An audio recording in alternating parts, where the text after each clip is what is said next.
Diputados aprueban de urgencia plan anticrisis. Hacienda y Economía celebran aprobación de ley pro crecimiento. Código laboral sigue en pausa. Diputados prorrogan plazo y descartan reabrir debate.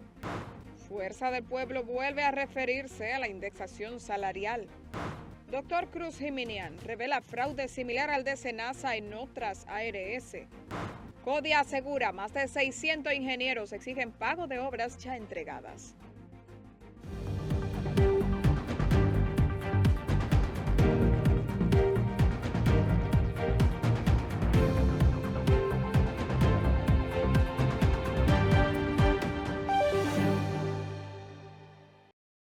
Bienvenidos a una nueva entrega de Noticias Su Mundo. Soy Aurelina Rosario, encantada de acompañarles. De inmediato pasamos con las informaciones. La Cámara de Diputados aprobó de urgencia y en 2 secciones consecutivas el proyecto de ley sobre medidas fiscales orientadas a enfrentar efectos económicos derivados de la crisis en el Golfo Pérsico, una iniciativa con la que el gobierno busca recaudar aproximadamente 50.000 millones de pesos. La pieza legislativa fue aprobada con el voto favorable de 139 diputados, mientras que 28 legisladores se manifestaron en contra en una jornada marcada por el debate sobre el impacto de las medidas en la economía nacional, sobre todo. Ahora el proyecto pasará al Poder Ejecutivo, donde deberá ser promulgado para su entrada en vigencia inmediata. Viene del Poder Ejecutivo, fue iniciado en el Senado de la República, quien lo aprobó en primera y segunda discusión y fue depositado en esta Cámara de Diputados y ahora lo someto a votación. Fue declarado previamente de urgencia. Los que estén de acuerdo pulsen sí y quienes no estén de acuerdo exprésense pulsando no, por favor. 136 síes, 83.95% y 26 noes. Por lo tanto, está aprobado en primera discusión. De acuerdo con lo explicado en el hemiciclo, el paquete fiscal tiene como objetivo mitigar efectos del aumento en los precios internacionales del petróleo y otras materias primas provocados por la tensión geopolítica en Oriente y una región clave para el suministro energético mundial. A propósito del tema, el Ministerio de Hacienda y Economía saludó la aprobación en el Congreso Nacional del proyecto de ley sobre medidas pro crecimiento económico, simplificación fiscal y mitigación de la crisis internacional, que busca mantener la estabilidad y proteger a sectores vulnerables de la nación. La institución consideró como un importante paso de avance la sanción de la iniciativa que viene a crear un espacio fiscal al Estado para responder al actual contexto de crisis producto de los conflictos en Medio Oriente. Para la aprobación, la comisión bicameral formada para el estudio del proyecto rindió un informe favorable luego de ponderar cada una de las propuestas. El proceso se concretizó luego de haber escuchado al ministro Magín Díaz y a ejecutivos de la Asociación de Industrias de la República Dominicana, quienes fueron convocados en secciones previas por separado para responder inquietudes de los legisladores. La iniciativa pasa ahora al Poder Ejecutivo para su promulgación u observación de acuerdo con los trámites establecidos en la Constitución de la República Dominicana. Y cambiando de tema, la reforma al Código Laboral continúa estancada. Esto luego de que la Cámara de Diputados ampliara el plazo para su estudio, mientras empleadores y trabajadores intentan reanudar las conversaciones. Como nos cuenta nuestra compañera Esmirna Mateo, que es quien da seguimiento de cerca a este tema, el presidente de la comisión que evalúa el proyecto desconoce qué temas se discutirán en esta nueva etapa de diálogo. Veamos qué pasa. El diputado Mélido Mercedes recordó que la Comisión de Trabajo ya recibió a todos los sectores con interés en la iniciativa y escuchó sus posiciones. Por ese motivo aseguró que no entiende el propósito de un nuevo proceso de diálogo al señalar que la comisión concluyó su labor y que los acuerdos alcanzados se mantendrán sin cambios. Pero ¿y qué es lo que vamos a discutir? ¿Cuál es la reapertura del diálogo? ¿Cuál es el diálogo? Si ya esa etapa precluyó. La comisión escuchó a los empleadores, como se lo he dicho a ustedes en varias ocasiones, a la clase trabajadora, al Ministerio de Trabajo, a los juristas de trascendencia nacional. Siempre hay que mencionar a Rafael Alburquerque. O sea, dimos todos los pasos, cumplimos al pie de la letra. El tema de la cesantía sigue siendo el principal obstáculo. Tanto trabajadores como empleadores condicionan su regreso a la mesa de diálogo, ya que este artículo quedó fuera de discusión. Ese diálogo tiene 13 años y 1 año y 8 meses en el Congreso. Los acuerdos no se han podido hacer y no es por falta de diálogo, es por los intereses encontrados entre nosotros y los empresarios, sobre todo en un tema que se llama cesantía laboral. Nosotros consideramos que lo más importante y trascendente de esto es que el gobierno ha ratificado la posición de que la cesantía no está en juego en este momento. Y nosotros saludamos esa posición del presidente Luis Abinader y le decimos al país que vamos al diálogo, pero con la decisión firme de defender los derechos de los trabajadores y no permitir bajo ningún concepto que los derechos adquiridos de los trabajadores sean tocados. En tanto que la oposición acusa al oficialismo de falta de voluntad política y advierte que la prórroga busca dejar que la pieza perima. El destino del Código Laboral es que el gobierno no tiene el deseo de que se apruebe. El destino del Código Laboral es que el gobierno está amarrado en una trampa con los empresarios y ya no va a modificar eso. Ahora queda por definir bajo qué condiciones y con qué agenda se convocará a esta nueva ronda de diálogo. Esmirna Mateo, Noticias Su Mundo. La discusión del plan anticrisis sometido por el gobierno estuvo marcada desde temprano este jueves por una protesta de diputados del partido Fuerza del Pueblo, quienes acudieron al hemiciclo con carteles exigiendo una indexación salarial plena y rechazando el monto propuesto para la exención del impuesto sobre la renta. Conozcamos los detalles en el siguiente reporte. Los legisladores opositores cuestionan que el proyecto eleve de 34.685 pesos a 39.900 el monto mínimo exento del impuesto sobre la renta, al considerar que dicho ajuste no compensa la inflación acumulada durante los últimos años. La protesta respalda los planteamientos del senador Omar Fernández, quien ha sostenido que la exención debería rondar los 52.000 pesos mensuales para reflejar el aumento del costo de la vida desde el 2017. Mientras se desarrollaba el debate, el presidente de la Cámara de Diputados, Alfredo Pacheco, llamó a todas las bancadas a mantener la discusión dentro de un clima de respeto y entendimiento, recordando que en el pasado respaldó reformas fiscales impulsadas por el gobierno de otros partidos cuando entendió que eran necesarias para el país. Ojalá que estos debates, independientemente de que yo sé que la oposición va a hacer su planteamiento, lo hagamos dentro del marco del entendimiento. Y por qué no decirlo, mi hermano Danilo Díaz Vizcaíno, ¿por qué no decirlo? Parecería inmodesto, pero este humilde servidor que está aquí sí que tiene autoridad moral para decir eso. Porque siendo yo presidente de la Cámara, con una amplia mayoría, en un momento de crisis que vivió la República Dominicana, aprobamos 2 reformas fiscales, siendo presidente de la República, no exactamente un PRMista. Y lo voy a decir, si tuviera y se me repitiera la situación, ustedes pueden estar seguros que por el bien del país vuelvo y lo hago. Porque yo sí que puedo decir que mis posiciones en ese sentido han sido coherentes.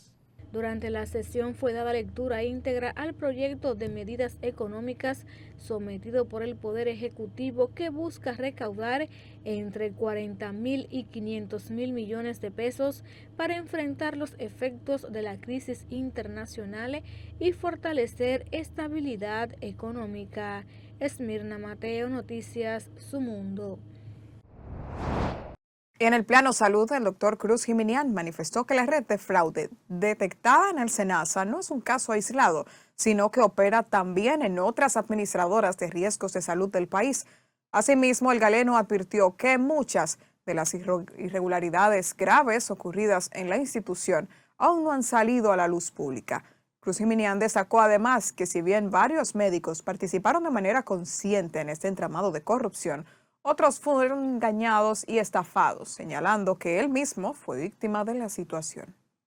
La mafia que había ahí, pero no solamente contra SENASA, era contra todas las ARS, solo que en SENASA se estableció una estructura de la cabeza hasta que abajo.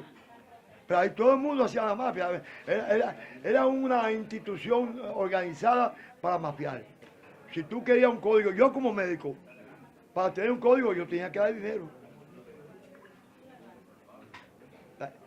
Pero con todas las ARS, solo que el que han dado fue con SENASA, porque fue mayor. Y pasaron cosas que no se saben. Las cosas peores no se saben todavía. Médicos que te hacían expedientes falsos, presentados en su casa, combinados con empleados allá de $1 millón de pesos, medio millón. Médicos que te indicaban un producto, un medicamento o un equipo combinado con la casa comercial para vender eso a otra gente. Médicos que te hacían factura de un paciente que no habían visto, que te consultaban 500 pacientes sin haberlo visto. Una cosa terrible, asquerosa. En Estados Unidos, el que engaña al Medicare Care es un delito grave. Las declaraciones del galeno fueron ofrecidas durante el acto de izamiento de la bandera en la Clínica Cruz Jiminián, una iniciativa organizada con el objetivo de fortalecer los valores patrios y fomentar la identidad nacional. Al menos 600 profesionales de la ingeniería pidieron a las autoridades pertinentes poner en ejecución la Ley 1626, que fue promulgada para garantizar el pago de las deudas que aún tienen con los contratistas de obras públicas. Esmirna Mateo nos cuenta más. La deuda a la que se refieren asciende a unos 2.000 millones de pesos aproximadamente que esperan recibir en vida, pues muchos de ellos se encuentran en situaciones delicadas de salud y su situación económica no es la mejor. Nadie quiere volver a ver a ingenieros envejecientes, enfermos y agotados por décadas de espera realizando protestas frente a instituciones públicas para exigir el cumplimiento de una ley ya promulgada. Sin embargo, debemos decir con absoluta responsabilidad que la creciente pasividad administrativa está exacerbando los ánimos de personas que sienten que una vez más la burocracia amenaza con retrasar una solución que debió comenzar a materializarse desde el mismo momento en que la ley entró en vigor. Los representantes del Comité Institucional Codiano manifestaron que aunque la legislación fue aprobada y promulgada, aún no se han dado pasos concretos para hacerla efectiva. La ley específicamente no indica un tiempo en el cual debe ser conformada la comisión. El señor ministro de Hacienda y Economía hace como 2 semanas dijo en un programa de televisión que ya se estaban haciendo las gestiones del lugar para conformar la comisión, pero nosotros entendemos que eso no es una cuestión del otro mundo, eso es convocar una reunión y que cada titular de las instituciones encargadas de conformar la comisión delegue en un funcionario, porque ellos directamente no van a conformar la dirección. Ustedes pueden estar seguros que el señor Magín Díaz va a designar un viceministro, lo propio hará el Contralor General de la República, el Tesorero Nacional y el Director de Compra y Contrataciones. Eso es simplemente convocar una reunión y ya, y designar. Esa comisión tiene un volumen grandísimo de trabajo. Los representantes de este comité hablaron en esos términos en el marco de una rueda de prensa ofrecida en la sede del Colegio Dominicano de Ingenieros, Arquitectos y Agrimensores, donde manifestaron su preocupación ante la falta del pago que esperan. Esmirna Mateo, Noticias Su Mundo. Más temprano, el director ejecutivo de FEDODIM, Pedro Richardson, informó que la Comisión Electoral de la entidad convocará la reanudación de la Asamblea Electoral para este viernes 26 de junio, retomando el proceso de votación donde fue suspendido. Sabrina Lorenzo nos amplía. El director ejecutivo de la Federación Dominicana de Distritos Municipales, Pedro Richardson, afirmó que la Comisión Electoral de la entidad convocará este jueves la reanudación de los trabajos de la Asamblea Electoral para el próximo 26 de junio, fecha en la que se retomará el proceso de votación donde fue suspendido. Por cierto, se lo doy como primicia, que en el día de hoy la Comisión Electoral a las 8 de la mañana me dijeron que va a subir la convocatoria a la reanudación de esos trabajos en la Liga Municipal Dominicana para el viernes 26. Viernes 26. En el punto donde se quedó. ¿Cuál fue el punto? Someter la votación.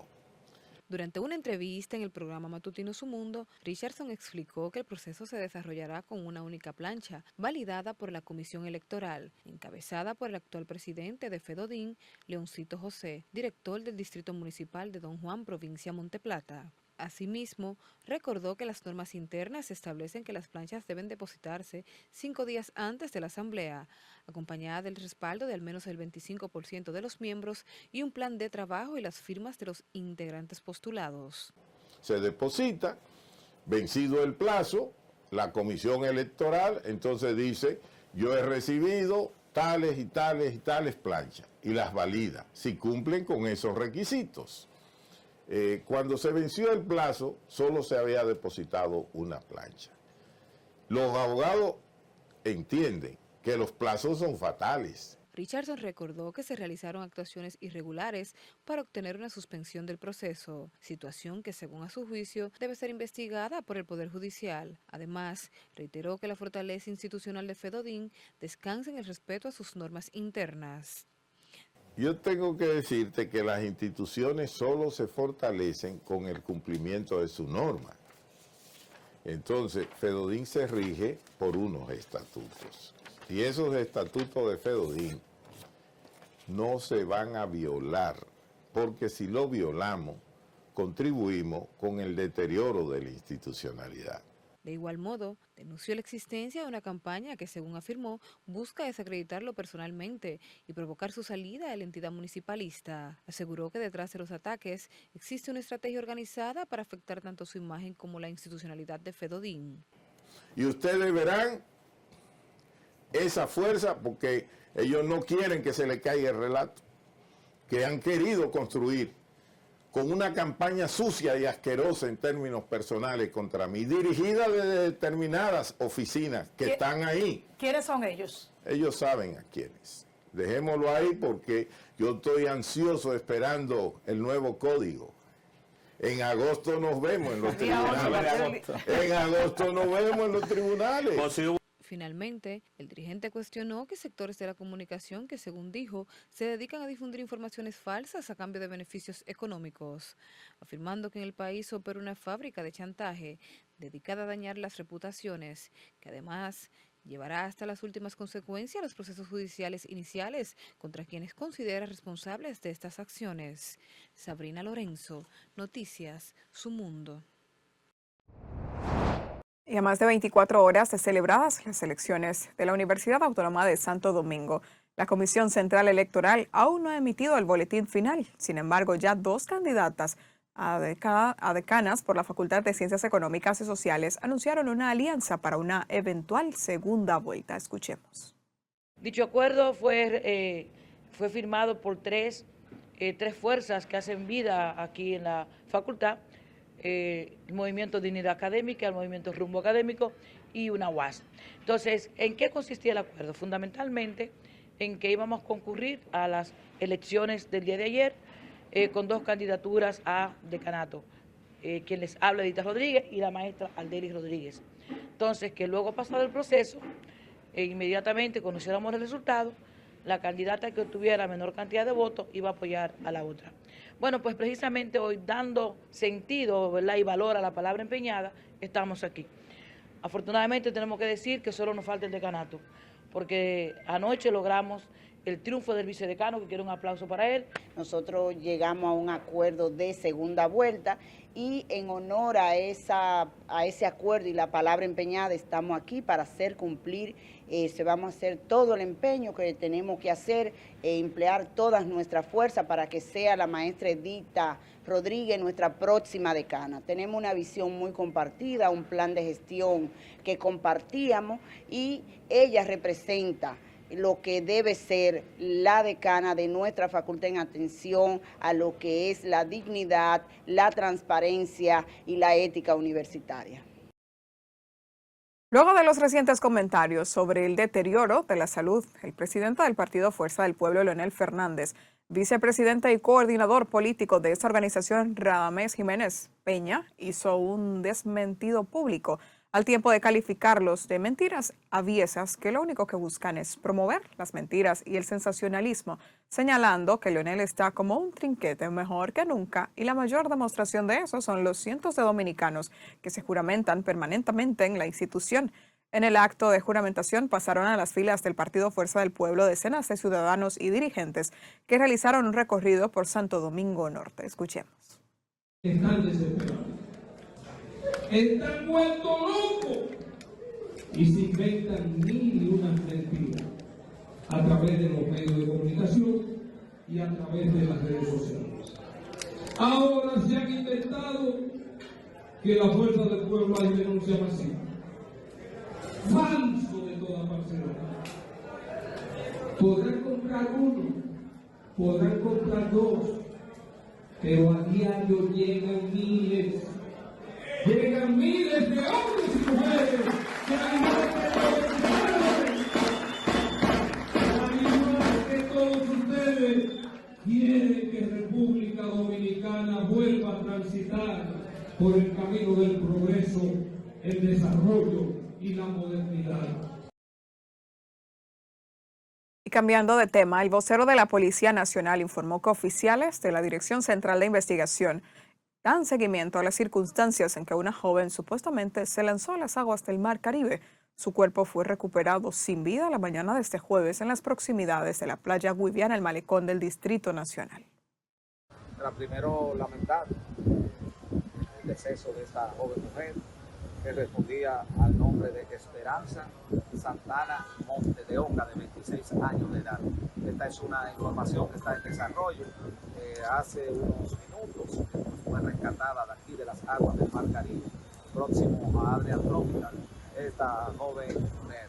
El reporte que tenemos es que horas antes se habría lanzado por razones que aún nosotros estamos investigando. Continuando con las informaciones, familiares y comunitarios de Santo Domingo Norte realizaron una protesta para exigir justicia por la muerte de Anser Daniel Rincón Fabián, un adolescente de 15 años que lamentablemente falleció el 12 de febrero de 2026 mientras se preparaba como prospecto de béisbol. Los padres del menor denuncian la falta de respuesta por parte de las autoridades y la demora en los resultados forenses, por lo que solicitaron al Ministerio Público, al INASIF y al propio gobierno agilizar las investigaciones para esclarecer el caso y establecer responsabilidades. Que realmente nosotros necesitamos aclaramiento del fallecimiento, el desahucio de la vida de nuestro hijo. Tampoco sabemos, de la Academia de Béisbol no ha dado tampoco la cara, no sabemos nada absolutamente como responsable de la integridad física del menor que se lo entregamos en sus manos. Tampoco hemos visto ninguna respuesta. Que en esta ocasión hicimos una marcha pacífica y que la estamos realizando aquí dentro de lo que es el mismo sector. Ahora la próxima marcha la vamos a hacer directamente en el INASIF, exigiendo que durante estos 4 meses y 2 días que aún no hemos recibido respuesta, pues ellos nos la puedan dar. Así que la próxima marcha, si en esta semana no tenemos respuesta, será en el INASIF. El gobierno y productores de arroz y banano acordaron poner en marcha acciones conjuntas para garantizar la continuidad de las labores productivas, avanzar en el proceso de mecanización agrícola y preservar la seguridad nacional como parte de los esfuerzos para reducir gradualmente la dependencia de mano de obra extranjera en el campo dominicano.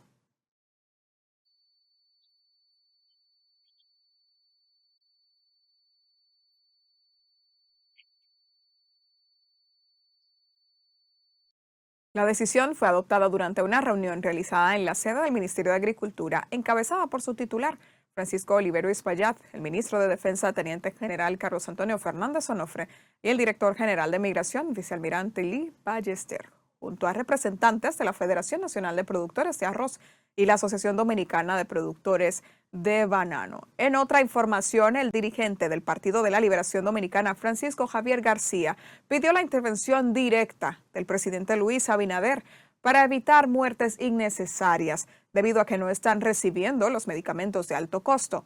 Afirmó que existe un alto grado de insensibilidad entre funcionarios responsables de la aplicación del referido programa. Medicamento de alto costo.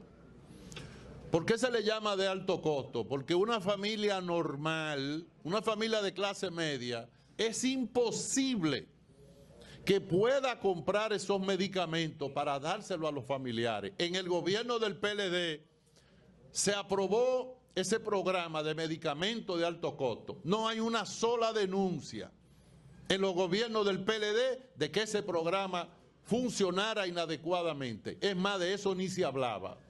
Hoy se han dado ruedas de prensa en Santiago hablando de personas que están sentadas en su casa esperando la muerte. Personas que le ha el desarrollo de su enfermedad, que eso pasa mucho. Cuando tú estás utilizando un medicamento, a veces el cuerpo empieza a rechazar ese medicamento que tú estás tomando. Y ese medicamento hay que sustituirlo por otro. En esos términos, al responder preguntas sobre el tema durante una rueda de prensa con periodistas dominicanos en Nueva York, donde también aseguró que desde ese señalado como candidato de la organización se colocará en el primer lugar de la preferencia electoral. Y siguiendo con otras informaciones, el gobierno dominicano inició este jueves con el proceso de construcción del primer jardín botánico de la región sur, ubicado nada más y nada menos que en San Juan de la Maguana. Eva Santana estuvo presente y nos tiene todos los detalles. Con una inversión superior a los 100 millones de pesos, el gobierno dominicano inició este jueves con la remoción de escombros en el terreno llamado Mesopotamia, ubicado en San Juan de la Maguana, el cual fue declarado en 1999 como un espacio no habitable y elegido en el 2024 como el lugar donde será construido el tercer jardín botánico del país y primero en la región sur. Este fue llamado como Jardín de la Maguana en honor a los primeros habitantes aborígenes. Hay para una primera fase un avance de alrededor de 200 millones de pesos y ya se han entregado de eso 25 millones para estos primeros, pero reitero, el dinero está asegurado porque esta es una obra que va a ser ejecutada en el tiempo que se ha anunciado para esta primera etapa. Según las autoridades, el proyecto será entregado en varias etapas, siendo el primero inaugurado a finales del año 2027. Inaugure a finales de 2027 o a principios de 2028 ya para el uso público. La obra ambiental, que constará de 800.000 metros cuadrados, atraviesa la ribera del río San Juan, razón por la cual desde ya las autoridades están planificando construir una estructura que soporte los fenómenos ambientales. Reitero, se va a concebir que las obras de infraestructura estén en las zonas donde históricamente el río no ha causado mayor daño. Para ello, junto al INDRI, se vieron los históricos de inundación proyectados a 500 años hacia adelante, con el fin de que las ubicaciones, las cotas, las alturas donde estén las obras de infraestructura de importancia sean las que menos se afecten. Según el ministro administrativo de la presidencia, Andrés Bautista, el Jardín de la Maguana será el nuevo pulmón ambiental de la provincia, la cual incrementará el turismo y el comercio local. Eva Santana, Noticias Su Mundo. Iniciamos en este bloque de noticias con que comerciantes y lugareños en el sector Cienfuegos, en Monterrico, denuncian el estado de abandono en el que se encuentra la avenida Tamborí. El comerciante Jesús David Marte Colón, propietario del establecimiento de Papi Sport, actuó como portavoz de los afectados, expresando su preocupación e indignación ante la falta de respuesta por parte de la Corporación del Acueducto del Alcantarillado de Santiago. más de 20 días así. Le hago un llamado a Cueto. Por favor, corazón, ven a ver. Eso da pena. Una avenida Tamborí principal, donde pasan los cínicos, donde todo el mundo pasa por aquí. Y miren cómo todo es. Ese negocio mío, vea. Cómo los clientes se le parquean ahí para que compren, cómo, vea. ¿Y te le dio corazón a poner la denuncia de eso? Sí. ¿Y qué ya hemos ido para allá. ¿Y qué respuesta le han dado a ustedes? Dije que vienen y no vienen nada. El constante derrame de agua ha provocado acumulaciones que dificultan el tránsito vehicular y afectan directamente las actividades comerciales en el área. Y en un paso trascendental hacia la modernización de sus capacidades operativas y de investigación, la Policía Nacional dejó formalmente inaugurado el Centro de Ciberinteligencia Policial, una moderna unidad especializada destinada a fortalecer la prevención, detección e investigación de los delitos informáticos y tecnológicos que afectan a la ciudadanía. La ceremonia fue encabezada por el subdirector general de la institución, general Esteban Figuereo García, en representación del director general policial, mayor Andrés Modesto Cruz, junto a miembros del alto mando policial, autoridades gubernamentales, representantes de organismos de seguridad y aliados estratégicos nacionales e internacionales. De esta manera finalizamos esta entrega de Noticias Su Mundo. Aurelina Rosario se despide agradeciéndoles que siempre nos elijan para mantenerse bien informados.